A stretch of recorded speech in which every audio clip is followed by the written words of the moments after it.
മുഴുവൻ ചോദിക്കുന്നത് ഒരേ ഒരു ചോദ്യമാണ്: ഡൊണാൾഡ് ട്രംപ് ഇറാനെ ആക്രമിക്കുമോ? ഇറാനുമായുള്ള ബന്ധത്തെക്കുറിച്ച് അമേരിക്കൻ പ്രസിഡന്റ് നൽകുന്ന സമ്മിശ്ര സൂചനകൾ ലോകത്തെ മുൾമുനയിൽ നിർത്തുകയാണ്. ഒരു വശത്ത് ചർച്ചയ്ക്കുള്ള സന്നദ്ധത പ്രകടിപ്പിക്കുമ്പോൾ മറുവശത്ത് വമ്പൻ നാവിക വ്യൂഹത്തെ ഇറാൻ തീരത്തേക്ക് നിയോഗിച്ചിരിക്കുകയാണ് ട്രംപ്.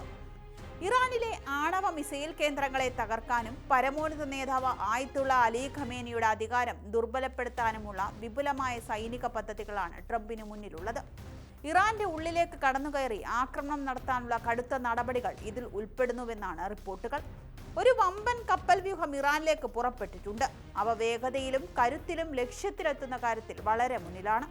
ആവശ്യമെങ്കിൽ ആക്രമണത്തിലൂടെ പെട്ടെന്ന് ദൗത്യം പൂർത്തിയാക്കാനും സജ്ജമാണെന്ന് ട്രംപ് സോഷ്യൽ മീഡിയയിൽ കുറിച്ചു. ഇറാന്റെ പക്കലുള്ള ബദൽ മാർഗങ്ങൾ എന്തൊക്കെയെന്ന് കൂടി നോക്കാം.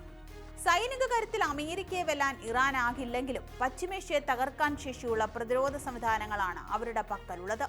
ആയിരക്കണക്കിന് ബാലിസ്റ്റിക് മിസൈലുകളും ചാവേർ ഡ്രോണുകളും ഇറാനുണ്ട്. കഴിഞ്ഞ വർഷം 12 ദിവസം ഇസ്രയേലിനെതിരെ നടന്ന യുദ്ധത്തിൽ ഇവയുടെ പ്രകടനശേഷി ലോകം കണ്ടതാണ്. പശ്ചിമേഷ്യയിലെ വിവിധ ബേസുകളിലായി വിന്യസിച്ചിട്ടുള്ള 40,000-ഓളം അമേരിക്കൻ സൈനികർക്ക് ഇറാന്റെ മിസൈലുകൾ വലിയ ഭീഷണിയാണ് ഉയർത്തുന്നത്. തങ്ങളെ ആക്രമിച്ചാൽ തിരിച്ചടിക്കുക ഇസ്രയേലിനെ ആയിരിക്കുമെന്നും ഇറാൻ മുന്നറിയിപ്പ് നൽകിയിട്ടുണ്ട്. ടെല്ലവീവിന്റെ ഹൃദയഭാഗത്ത് ആക്രമണം നടത്തുമെന്നാണ് ഇറാന്റെ നാഷണൽ സെക്യൂരിറ്റി കൗൺസിൽ അറിയിച്ചത്. കൂടാതെ ഖത്തർ, ബഹ്റിൻ എന്നിവിടങ്ങളിലെ അമേരിക്കൻ താവളങ്ങളും ഇറാന്റെ പരിധിയിൽ ഉൾപ്പെടുന്നവയാണ്. അമേരിക്ക ആക്രമിച്ചാൽ പശ്ചിമേഷ്യൻ രാജ്യങ്ങളിലെ അമേരിക്കയുടെ താവളങ്ങൾ ലക്ഷ്യമിട്ടായിരിക്കും ഇറാന്റെ പ്രത്യാക്രമണം എന്നത് ഉറപ്പാണ്. തങ്ങളുടെ മധ്യദൂര മിസൈലുകളുടെ ദൂരപരിധി വെച്ച് ഈ താവളങ്ങൾ ആക്രമിക്കാൻ സാധിക്കുമെന്നതാണ് ഇറാന്റെ ആത്മവിശ്വാസം വർദ്ധിപ്പിക്കുന്നത്.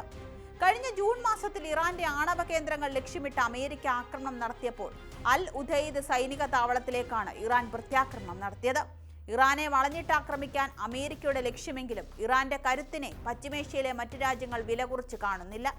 അതിനാൽ തന്നെ ഏറ്റുമുട്ടൽ ഒഴിവാക്കാൻ മറ്റു രാജ്യങ്ങൾ അമേരിക്കയ്ക്ക് മേൽ സമ്മർദ്ദം ചെലുത്തുമോ എന്നാണ് ഉറ്റുനോക്കുന്നത്. ലെബനിലെ ഹിസ്ബുള്ള, ഗാസയിലെ ഹമാസ്, യമനിലെ ഹൂതികൾ തുടങ്ങിയ ഇറാൻ അനുകൂല സായുധ സംഘങ്ങൾ അമേരിക്കയ്ക്കെതിരെ ആഗോള യുദ്ധത്തിന് തയ്യാറെടുക്കാൻ ആഹ്വാനം നൽകി കഴിഞ്ഞു. എങ്കിലും ഇസ്രയേലുമായുള്ള യുദ്ധത്തിൽ ഹിസ്ബുള്ളയ്ക്കും ഹൂതികൾക്കും ഏറ്റ തിരിച്ചടികൾ ഈ നീക്കത്തിന് തടസ്സമായേക്കാം. ലോകത്തെ എണ്ണ വ്യാപാരത്തിന്റെ 20 മുതൽ 25% കടന്നുപോകുന്ന ഹോർമുസ് കടലിടുക്കിൽ മൈനുകൾ വിന്യസിച്ച് ചരക്കുനീക്കം തടയാൻ ഇറാന് സാധിക്കും. ഇത് ആഗോള വിപണിയിൽ എണ്ണവില കുതിച്ചുയരാനും ലോക സമ്പദ് വ്യവസ്ഥ തകരാനും കാരണമാകുമെന്ന ഉറപ്പാണ്. ഇനി പശ്ചിമേഷ്യ കാത്തിരിക്കുന്നത് ഇറാൻ അമേരിക്കയെ ആക്രമിക്കുമോ, അമേരിക്ക ഇറാനെ ആക്രമിക്കുമോ എന്നത് മാത്രമാണ്.